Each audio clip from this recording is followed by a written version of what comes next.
comenzamos con un tema interesante. A ver, ya comenzamos con eso. Entonces, vamos a hablar de lo que es un poco de la microbiota intestinal. Microbiota en sí, ¿no? Cuando hablamos de la microbiota, hay un estudio justamente de toda la parte de lo que es el microbioma. Si ustedes van a ver los últimos papers, se está bastante investigando sobre lo que es el microbioma en diferentes enfermedades y lo que ocasiona y los beneficios y los perjuicios, por ejemplo, que trae estas alteraciones, por ejemplo, en la microbiota o el microbioma en las enfermedades, ¿no? Por ejemplo, bastante se vio la parte colónica porque tenemos cualquier cantidad de especies bacterianas, ¿no? Entonces, ¿con qué se ha mejorado todo este análisis, ¿no? Si ustedes han visto cuando han hecho la parte de biología molecular, han hecho, digamos, no sé si han aislado han aplicado primers y han amplificado una parte de un genoma de alguna bacteria o algo, ¿no? Entonces, cuando nosotros queremos investigar el microbiota intestinal, si ven lo que dice el libro, hay de 500, 600 especies, y muchas de ellas son anaeróbicas y no son cultivables, no son cultivables. Entonces, poder analizar las especies no ha sido posible con el método convencional que hacíamos, ¿no? Que es el de Sanger, por ejemplo, que usábamos, solamente con 2 primers amplificados. Entonces, con el advenimiento de nuevas tecnologías de secuenciación, por ejemplo, con lo que es la NGS, se ha podido mejorar estas técnicas de identificación.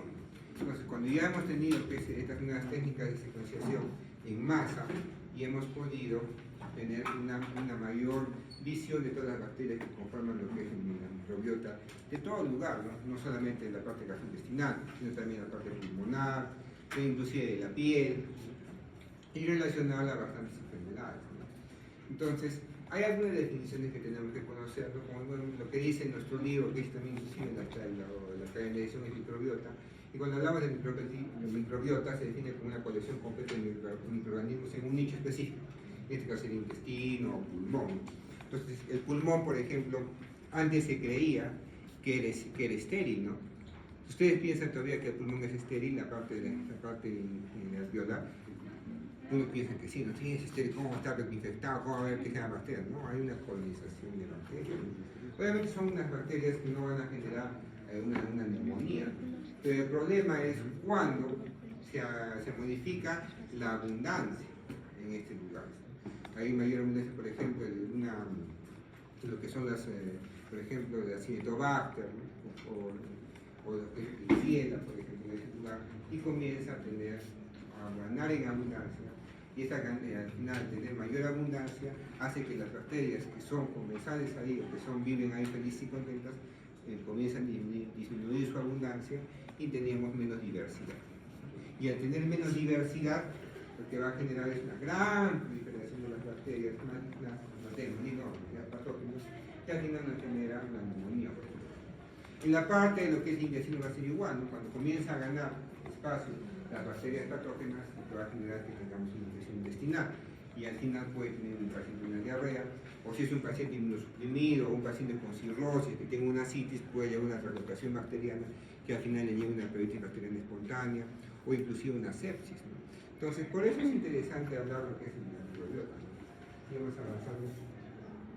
Entonces, como les he comentado, son bastantes técnicas, ¿no? Por ejemplo, acá en el laboratorio, no sé si en el laboratorio de acá de medicina, pero bueno, en la parte de lo que es el posgrado, nosotros hemos hecho bastantes estudios en relación a lo que es el microbioma, ¿no?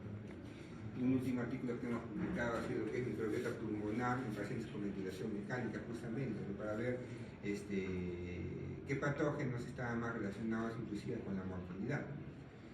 Entonces, ¿por qué es un poco complicado realizar este tipo de estudios? Porque la secuenciación, justamente, del análisis de género, ARN6C ribosomal, es un poquito costosa, ¿no? A medida que está avanzando en el tiempo, se va a hacer más común tener acceso a estas tecnologías, pero en Arequipa, por ejemplo, no se hace, ¿no? En Lima se ha empezado a hacer, a veces se manda a Ecuador o Estados Unidos para poder hacer la secuenciación. Inicialmente, digamos, en la materia fecal se hace la extracción del DNA, que ustedes clásicamente lo han realizado capaz en el laboratorio, pero ese DNA se tiene que enviar o esta secuenciación del ARN se tiene que enviar a la parte de Estados Unidos, por ejemplo, Ecuador, para que pueda hacer la secuenciación. En sus tiempos, por ejemplo, cada muestra para secuenciar y ver exactamente cómo está la identificación de todas las bacterias que están en esa muestra, más o menos está a $50 por muestra. Entonces, si nosotros queremos hacer un estudio de 100, ya comenzamos a ver más, $5.000, un poquito más, ¿no? Entonces, eso lleva a que estos estudios sean un poquito complicados de realizar, pero sí, en los fondos de Prociencia, de Concitec, se puede ganar y se puede hacer, digamos, estos estudios. Pero la población siempre tiene que ser un poquito limitada. Otro estudio que se hizo en la parte de lo que es materia fecal y que fue una tesis doctoral, es justamente también analizó la parte de la microbiota intestinal en lo que es niños con anemia, para ver si estos niños tenían una alteración a la microbiota. Entonces, varios estudios se están realizando actualmente en este tema. Y al final, como dice, va a ser este análisis de gen de 16S, porque es la representación universal para la infección bacteriana. Todas nuestras bacterias van a tener justamente este gen y se va a estudiar justamente estas regiones dentro del gen, que son las regiones comúnmente estudiadas, son la B3 y la B4.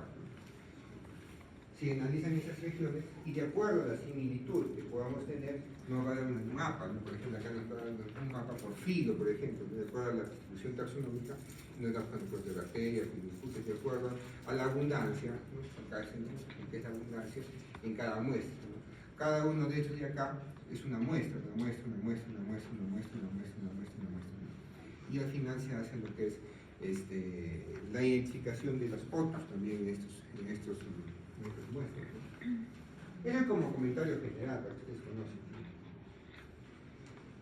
¿Qué dice su libro también? Aparte de ahí nos vamos al porno, que es el porno. Como dice, identificar también esta microbiota y este microbioma. Acuérdense que microbioma, cuando hablamos de microbioma, hablamos en sí, en todo, no solamente de lo que son las bacterias, sino que cuando hablamos de microbioma hablamos del mundo, mejor dicho, de la bacteria, ya sea su actividad metabólica, la parte de que va a producir algunas enzimas de resistencia, todo en general. Pero cuando hablamos de microbiota, no es microbiota, hablamos de la cantidad de bacterias, de microorganismos. Inclusive hay otro término que se llama lo que es bacteriobiota, que quiere decir solamente bacterias. Porque microbiota habla de microorganismos, puede ser hongos también, cuando hablamos de bacteriobiota es solamente ya de las bacterias.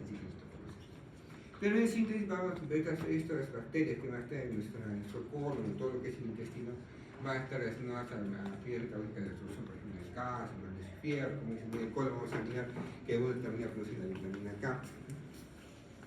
Efectos tróficos a nivel de las células epiteliales también del epitelio, proteger a los peleros, como dice ahí, la invasión de agentes patógenos, justamente lo que hemos dicho, ¿no? Si aumenta la abundancia de un germen patógeno, probablemente esta persona va a tener una infección.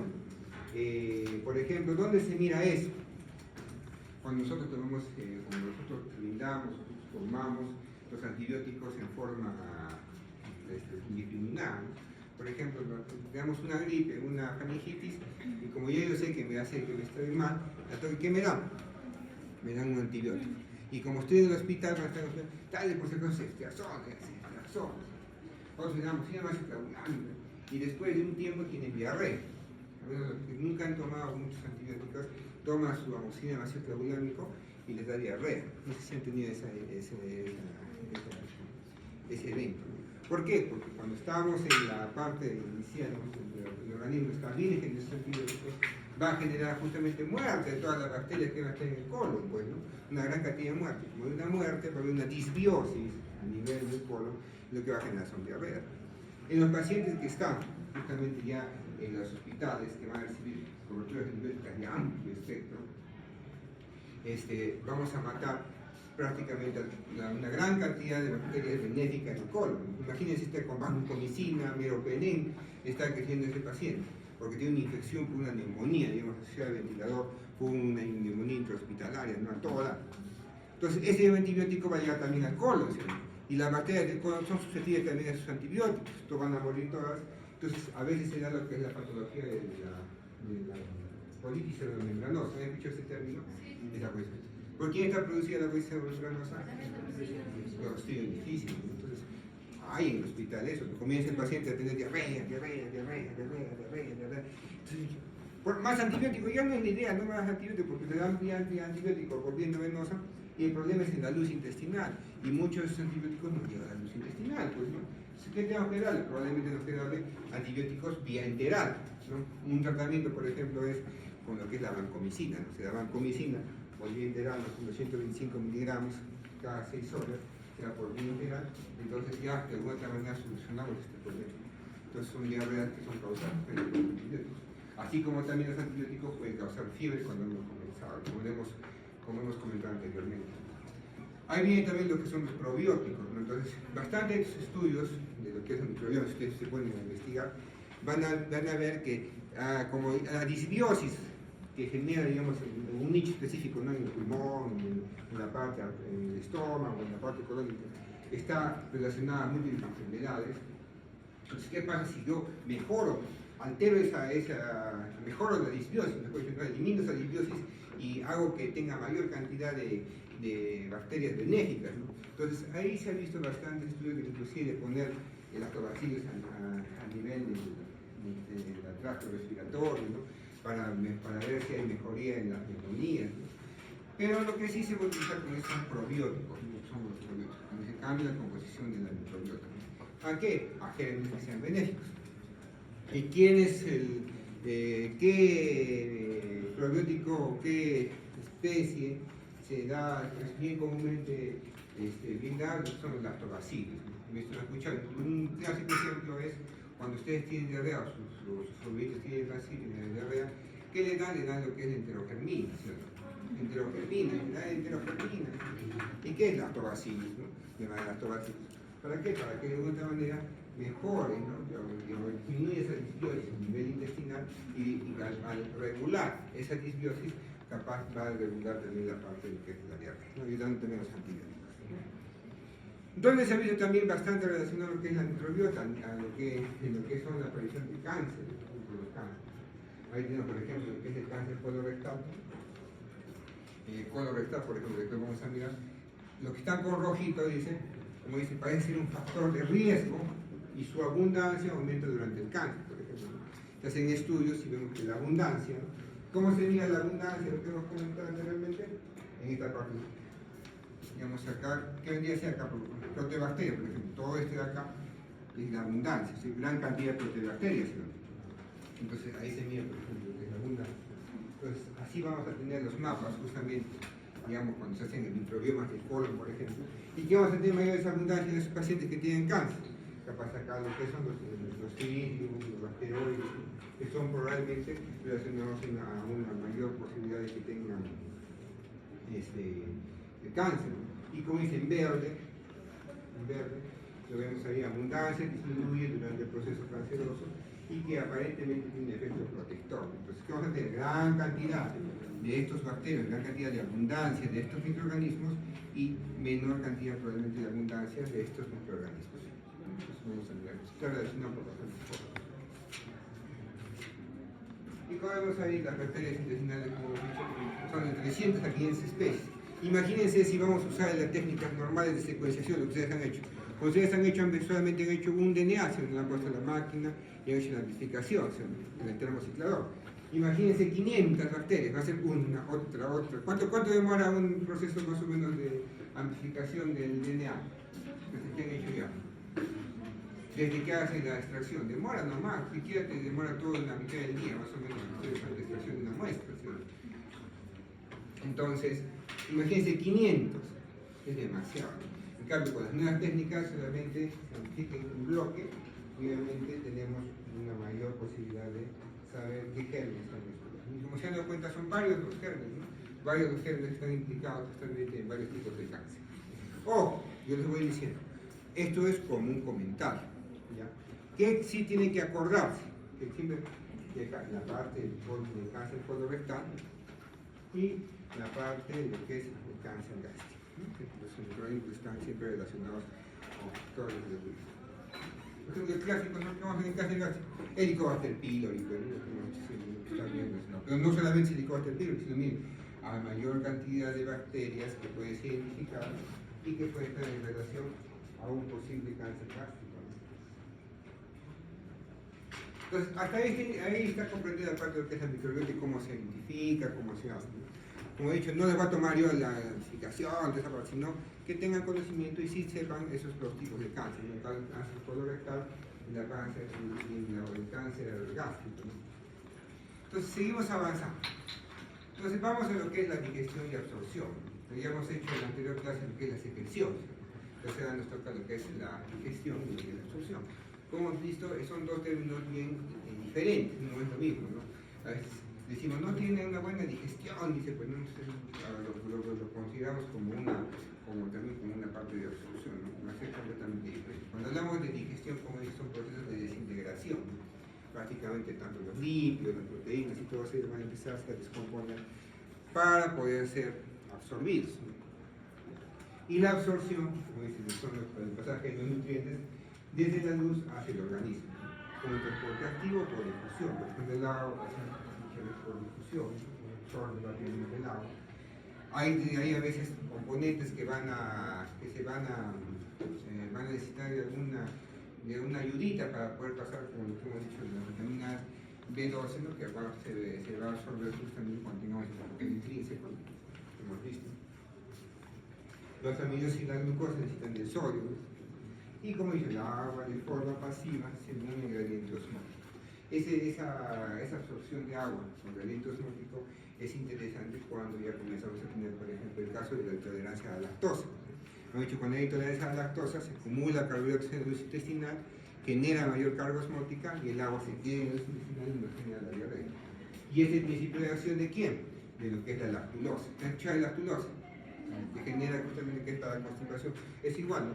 Vamos de mayor gradiente osmótico, mayor osmolaridad donde va a tener en la parte de la luz intestinal, y como tiene mayor cantidad de gradiente osmótico en la luz intestinal, baja la agua hacia la luz intestinal y va a generar deposiciones líquidas probablemente, ¿no? Imagínate, se resuelve la parte de la constipación, pero no siempre va a ser bueno, ¿no? A veces se olvidan de quitar la lactulosa a los pacientes. Si van al hospital, van a ir lactulosa 30 minutos cada 8. Y sigue dando la indicación, como es copy-paste, empezó ahora con la parte de la digitalización, todo es más rápido por control-C, control-V, pegar las indicaciones, y está control-C, control-V. Y al final, el paciente está haciendo diarreas y ni siquiera se han dado cuenta y sigue siendo lactulosa.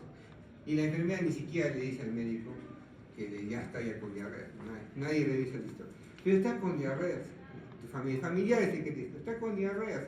¿Qué está con diarreas? No está con constipación, no. Ya se terminó hace 2 días, 3 días. Está con diarrea. Hay que tener mucho cuidado para regular. Y en los abuelitos hay que tener ojito, porque esa deshidratación rápida se los completa los viejitos y trae trastornos electrolíticos, ¿no? Sigamos avanzando en la parte de lo que es digestión delgada. Como dice, hay un área de superficie de absorción más o menos 250 metros cuadrados. En el Guyton nos habla que es prácticamente como una cancha de tenis, la similitud.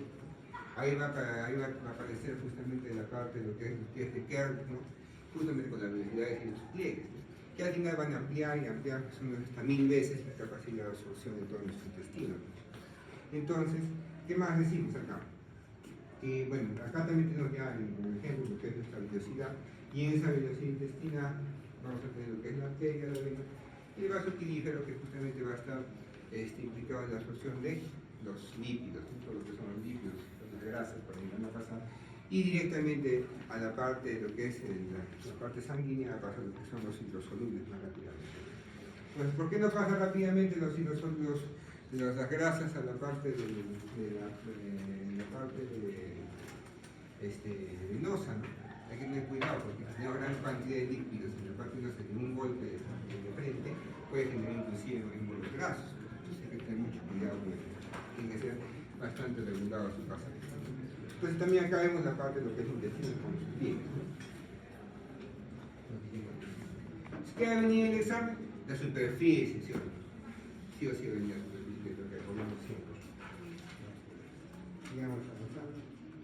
Entonces acá tenemos ya nuestra velocidad intestinal. Esta velocidad intestinal ya más grande, más ampliada. Ahí vamos a tener lo que son los enterocitos. Y los enterocitos se van a encargar tanto de la absorción con la digestión, ¿no? Vamos a ver que tienen en el borde del cepillo, vamos a tener una serie de enzimas justamente que van a ayudar justamente a la digestión. ¿Cuánto tiempo viven estos enterocitos? Más o menos viven de 3 a 5 días. Entonces, ¿por qué sería interesante saber el tiempo que viven los enterocitos? Porque hay momentos en la vida donde se puede inhibir el crecimiento de estos enterocitos. ¿Y cuándo será que se inhiba el crecimiento o la normal reproducción de estos enterocitos? Porque si se mueren a los 3 o 5 días, tienen que nuevamente, ¿no?, renovarse. ¿Cuándo será? Cuando el paciente, por ejemplo, recibe una quimioterapia, ¿no?, que son los citostáticos, por ejemplo.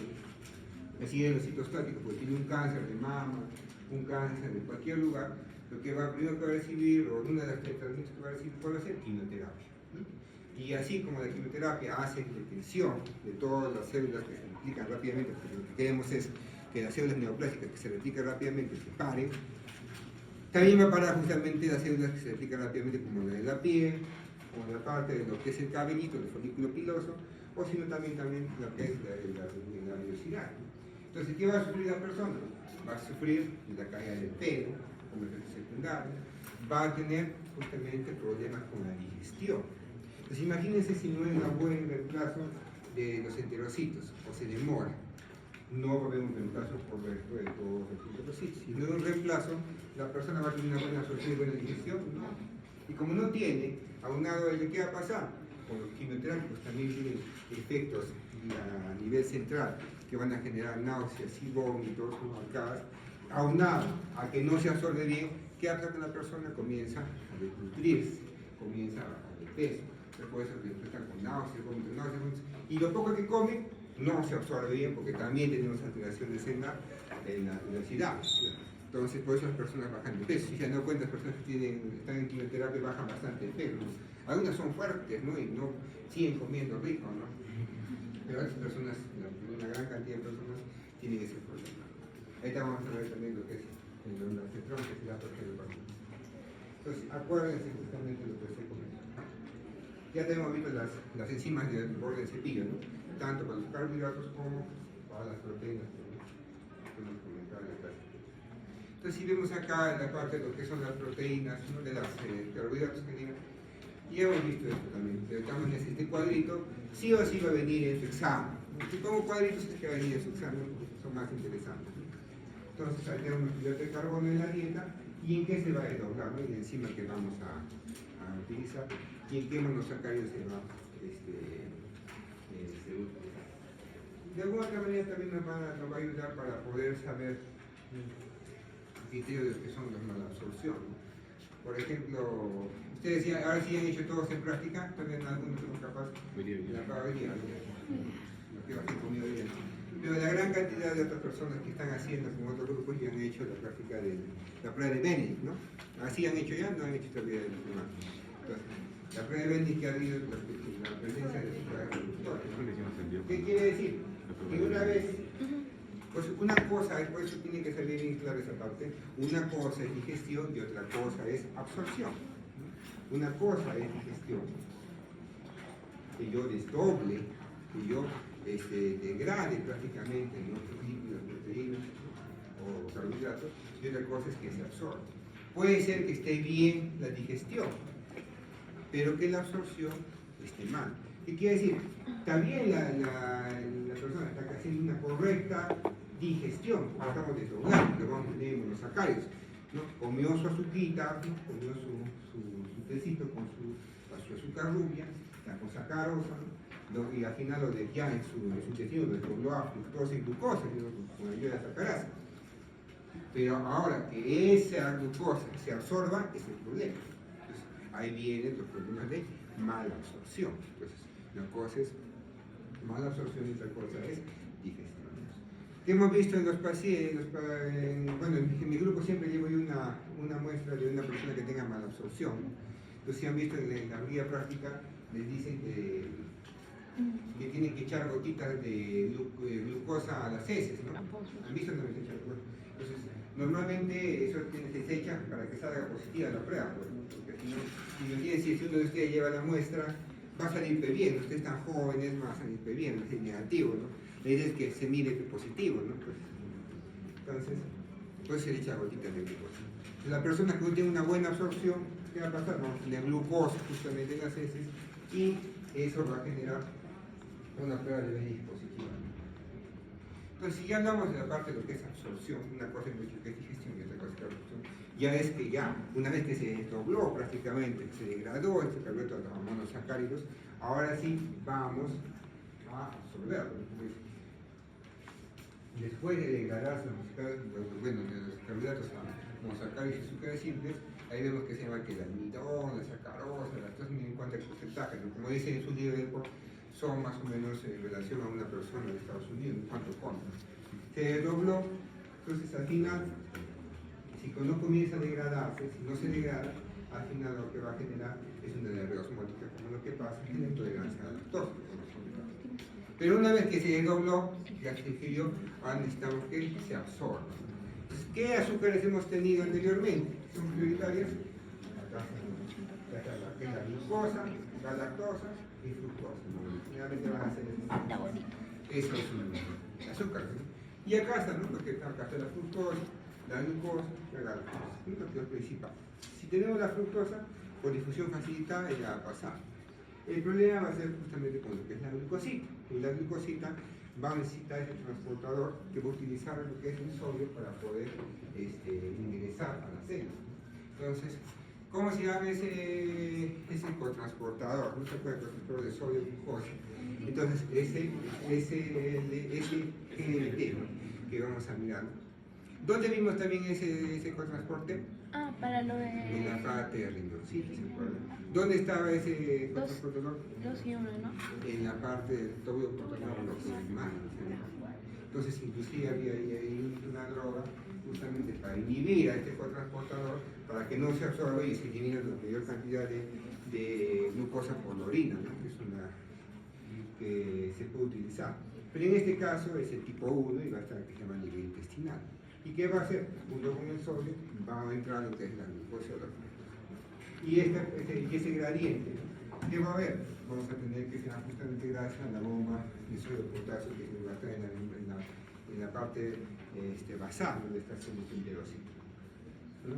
Y obviamente la glucosa y la lactosa va a salir con el producto, ¿no? Va a salir hacia el organismo. Entonces, ¿qué va a pasar, por ejemplo, cuando no tengamos una buena absorción? Si acá no tenemos una buena absorción, por ejemplo, de glucosa, acá se almacena la glucosa, y esta agua que tenía que salir para acá, que tenía que entrar hacia la parte del organismo, se va a quedar acá. ¿Por qué? Porque la glucosa está haciendo efecto osmótico. Pero normalmente no es así, ¿no? La glucosa pasa para acá del enterocito, esta glucosa pasa a lo que es la parte de lo que es la sangre, y en la parte de lo que es ya dentro del organismo tenemos mayor cantidad de sodio, porque estamos entrando sodio acá, y por acá entra sodio para acá, es mayor cantidad de sodio. ¿Y qué va a pasar con la glucosa? Como pasa normal para acá y tiene una buena absorción y pasa normal alta glucosa, aparte de la torrente sanguínea, tenemos mayor cantidad de glucosa. Entonces acá va a haber mayor actividad osmótica. Y con mayor cantidad osmótica, ¿qué va a pasar? El agua que está acá va a pasar para adentro. Normal. Pero en el caso cuando hay intolerancia a la lactosa, por ejemplo, no se va a absorber. Entonces toda la actividad osmótica va a estar acá.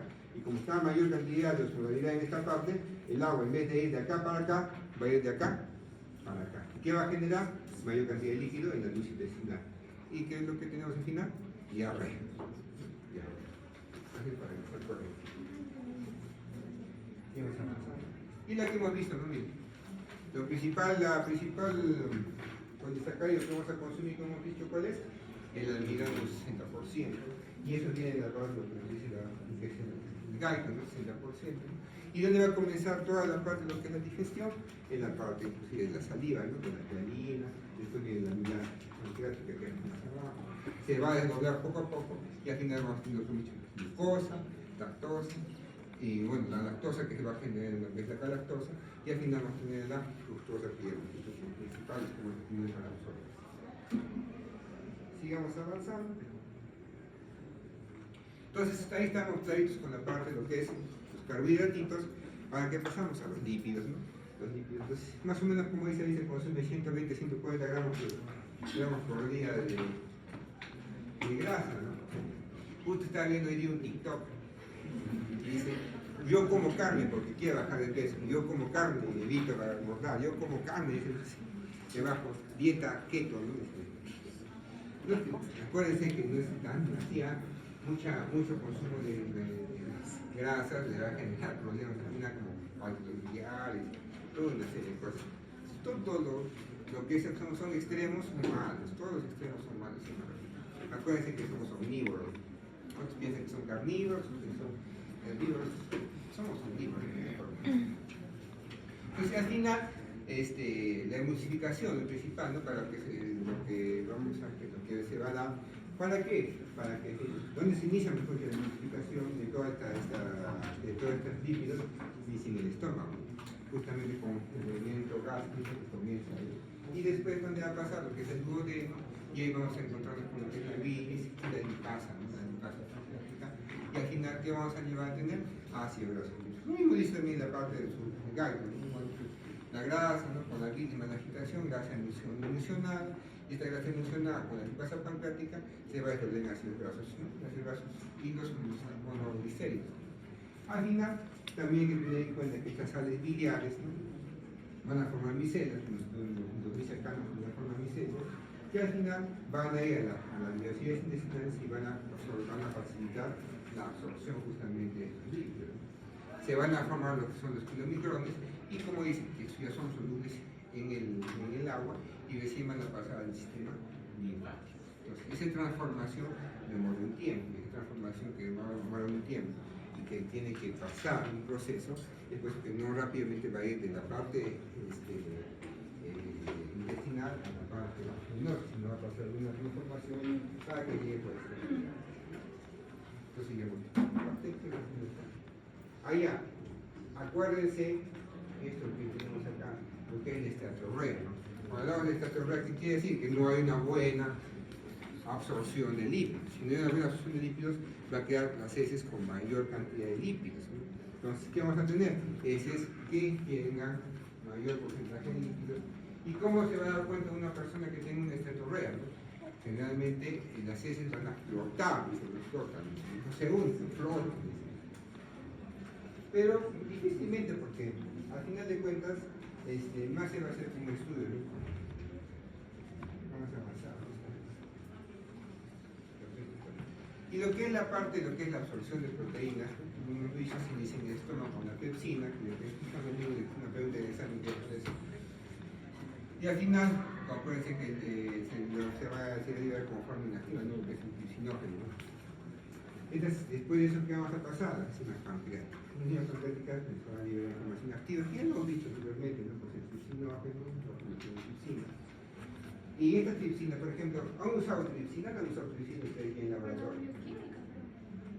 Bioquímica. Ustedes, en biología celular, biología molecular, ¿no han hecho cultivo celular? Puro PCR. Los 3 PCR. Cuando generalmente se hace cultivo celular, nosotros hacemos cultivo celular con lo que es el... ¿Con qué doctor?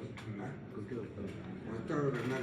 No, pero ahora último, por la parte de lo que es el posgrado, ¿no?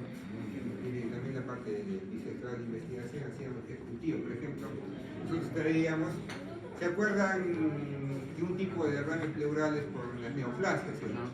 Entonces, así yo me acuerdo que hacía funciones toracocentesis a pacientes con neoplasia de pulmón y eso lo poníamos en una placa justamente de cultivo celular, ¿no? Y van a ver, crecían bien bonitos las células en la placa, ¿no? Se podía mirar en vivo, ¿no? En un medio de cultivo celular tremendo, ¿no? Y se ponía ahí, bueno, tenía que poner incubadoras, se puede tener antibióticos porque se puede contaminar, pues, ¿no?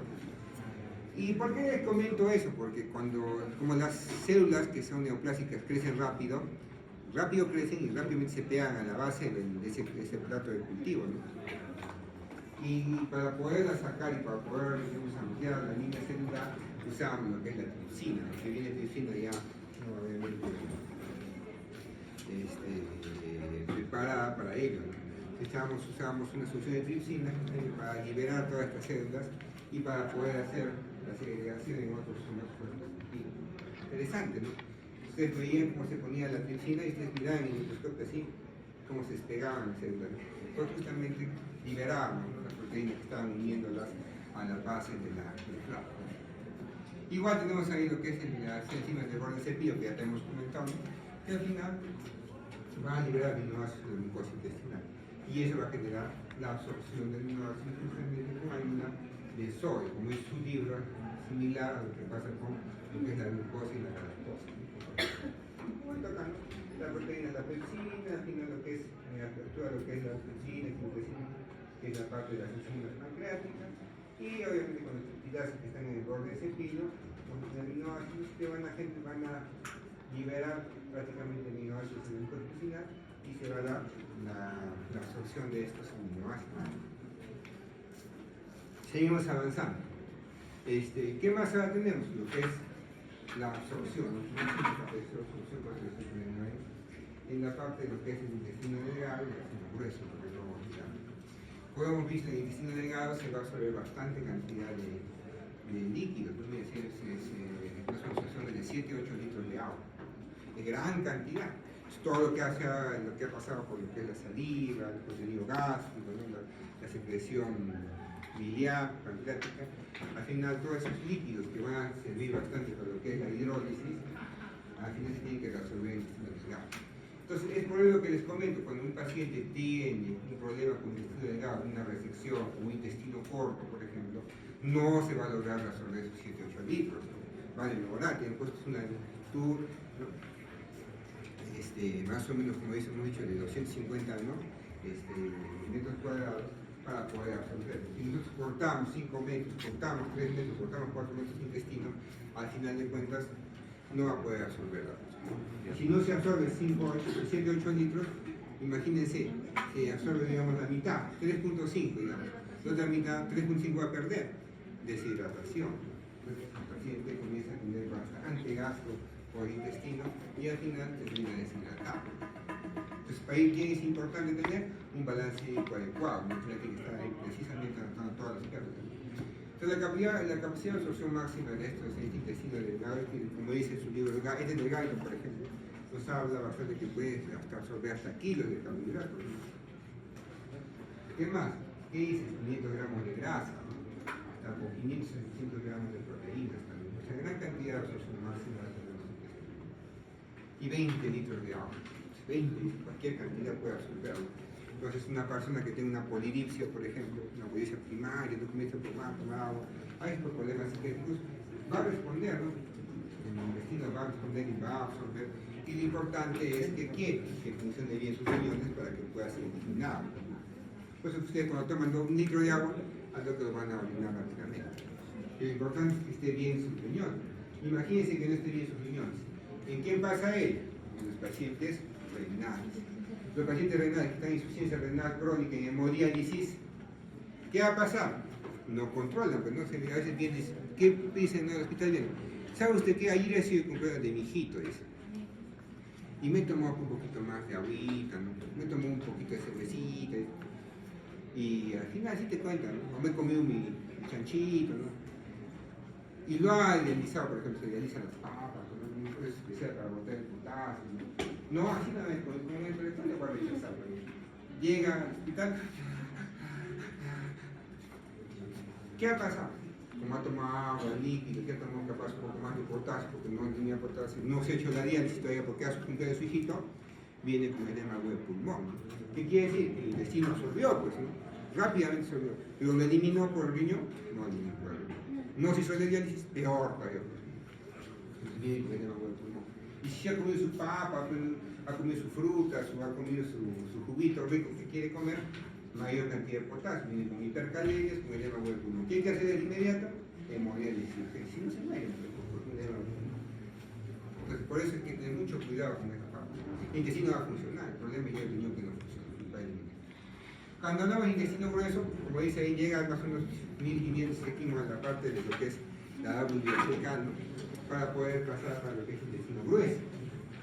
Y esos 1500, más o menos, ¿cuánto va a llegar al final de eso? Más o menos 100 mililitros, 1500 a 100 mililitros, una buena cantidad de líquidos que se van a absorber. Se absorbe también lo que es casi la totalidad de los iones. Y la mitad aproximada, ya, entra hablando ya del intestino grueso, hay dos mitades del intestino grueso. La mitad mitad proximal y la mitad distal. La mitad proximal generalmente es el colon absorbente, va a absorber cualquier cantidad de toda la cantidad de líquidos, y la mitad distal es un colon de depósito. Entonces, ¿cuál es la capacidad máxima del intestino grueso de poder absorber agua? De 5 o 8 litros. Prácticamente, si no lo absorbe acá, lo va a absorber acá de todas maneras. Y cuando ya sobrepasa esta cantidad de líquidos, cuando ya pasan, digamos, 5 o 8 litros que se pasan por el intestino delgado, los intestino grueso, por ejemplo, ¿qué va a pasar al final? Va a tener el paciente diarrea. Al final va a tener la diarrea. Cuando ya sobrepasa. Pues imagínense cuánto se está moviendo su intestino, ¿no? Cuando están con diarrea. Gran cantidad de líquidos que se mueven en el intestino. Después, cuando están con diarrea, ¿cómo está su pancita? Claro, está trabajando cualquier cantidad de líquidos hacia la parte del intestino grueso y aún así no se absorbe, ¿no? Aparte, muy aparte de las toxinas que puede existir, que va a generar más secreción inclusive de líquidos que ni siquiera pueden absorber. Entonces, como se han dado cuenta, maneja bastantes cantidades de litros nuestros intestinos. Entonces, cuando un paciente está en ilio, por ejemplo, no se mueve el intestino, está estático por cualquier motivo, ¿qué va a pasar? Todo el contenido intestinal va a tener más osmolaridad, ¿cierto? Y como tiene más osmolaridad y el paciente está en ilio, ¿qué va a pasar? ¿Dónde se va a ir el agua de la sangre? ¿Adentro de la luz o fuera de la luz? Adentro de la luz, porque ahí tiene más osmolaridad. Hay una que se llama todo lo que hemos comido, ¿no? El paciente intestinal. ¿Qué va a pasar? Se comienza a acumular líquido y lo que va a generar es un tercer espacio. Entonces hay que tener mucho cuidado con las patologías intestinales, ¿no? Comienza a acumularse líquidos y ¿qué va a pasar? Que al final de cuentas el paciente va a tener una deshidratación. Y como ustedes no le dan líquidos muchas veces, como veo yo indicación, 15 gotas por minuto de cloruro, y el paciente está con una obstrucción, o capaz el paciente está con un hilio, el paciente queda deshidratado, entra en falla renal, y triste, el paciente ya está en toda la progresión hasta la muerte, ¿no? Entonces, así pasa, ¿no? Hay que tener mucho cuidado con el intestino. Otro ejemplo, la otra vez vino una señora, vino una señora que dijo que a su mamá le estaban preparando con polietilenglicol. ¿Para qué? ¿Qué es el polietilenglicol? Es igual que la lactulosa, ¿no? Para generar ablandamiento de heces y generar una limpieza de todo el colon. ¿Por qué le estaba haciendo esa preparación? Para que le haga una colonoscopía. Con la intención de que tenía un sangrado oculto en heces para descartar un NM de colon, ¿no? Entonces la señora le dio polietilenglicol, pero no se percató que la señora no había ido al baño como 5 días y estaba con un fecaloma. Entonces entró el polietilenglicol a la vía digestiva y se acumuló en la panza, intestino. No iba al baño, ni iba al baño. Y como el polietilenglicol es como la lactosa que va a jalar agua por ósmosis, ¿qué va a pasar? Se llenó la panza, su estómago, de líquido, pues, ¿no? ¿Y qué le generó? Un tercer espacio. Si viene emergencia al hospital y viene con una deshidratación severa, chocada, no le habían puesto nada de líquido, y al final con un pH de 7.1, bicarbonato en 9, creatinina en 3, o sea, una falla renal a toda. Al final la señora falleció, ¿no? Entonces, miren, por un examen nomás, eso pasó. Hay que tener mucho cuidado con los laxantes, que se acumulan, generan un tercer espacio y le genera la muerte. Una obstrucción, igual que una obstrucción, imagínense una obstrucción intestinal, se obstruye el intestino, ¿podrá absorber el líquido? No puede absorber, entonces se acumula el líquido y el paciente va a estar rápidamente en deshidratación, porque el intestino delgado y grueso maneja gran cantidad de agua. Entonces, si el paciente está ahí acumulando agua y no se reabsorbe, ¿cuántos litros de agua más o menos debe decir el paciente? De 7 8 litros capaz. ¿Y cuánto le damos nosotros? Capaz le damos solamente 2 litros, 3 litros. Entonces, imagínense, hay un déficit, cualquier cantidad de líquidos en la sangre y eso genera problemas. ¿Ya? Nunca se olviden de esta partecita. Entonces, como vemos acá también el colon absorbente va a tener que para mantener las bacterias y van a formar vitamina B2, la vitamina K, B2, va a estar relacionado justamente el metabolismo de todas las vitaminas, ¿no? Y lo que es, que son benéficas para nuestro cuerpo, ¿no? ¿Qué más? ¿Qué más tengo esto por ahí? Dice, bueno, los diversos gases contribuyen a la flatulencia, ¿no? Justamente en la parte de si hablamos de la parte de lo que es las heces en sí, acuérdense que 3/4 partes van a ser agua y una cuarta parte va a ser materia sólida. Y esa materia sólida que va a estar constituida por 30% de bacterias muertas, lo que es grasas, un 10-20%, igual, un 10-20% de materia inorgánica, de proteínas, y la otra, por ejemplo, el 30% de productos no digeridos. Ese 30% de productos no digeridos, ahí es donde va a estar probablemente la glucosa o la fructosa que no se ha absorbido bien por un problema de malabsorción. Generalmente por infecciones intestinales o inclusive con intolerancia a lactosa que nos dicen, ¿no? ¿Qué más tenemos que recordar? El color pardo de las heces, ¿no? Pues sería la estreptocopina y a la globulina, ¿no? Que va a ser derivado de lo que es la bilirrubina, que va a dar el color pardo de las heces. Entonces, eso era interesante saber. ¿Por qué se puede ser interesante saber? ¿De dónde viene esta parte? Justamente de la bilirrubina. Entonces, cuando hay una obstrucción del conducto biliar por A, B, Z motivo, imagínense un cáncer que obstruye, un cálculo que obstruye la cuella de Barker, no se elimina justamente la parte de bilirrubina. Y si no elimina la parte de la bilirrubina, ¿de qué color serán? ¿Serán de color pardo? No van a ser de color pardo. Van a ser de color amarillo, blanquecinas. ¿Cómo se llama eso? Se llama acolia. Entonces comienzan a tener ese color blanquecino. Entonces, si una persona viene con una heces de color blanquecino, queda pensando que es una obstrucción probablemente del conducto biliar.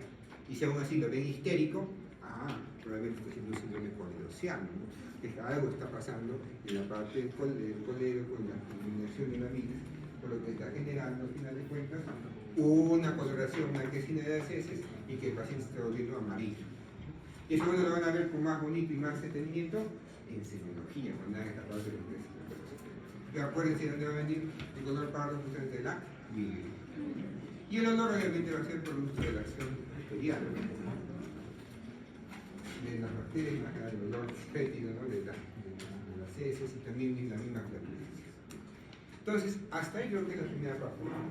Sí. Entonces, hasta ahí llegamos en la primera partecita. Un descansito entonces ahora, 5 minutitos y comenzamos con la segunda parte.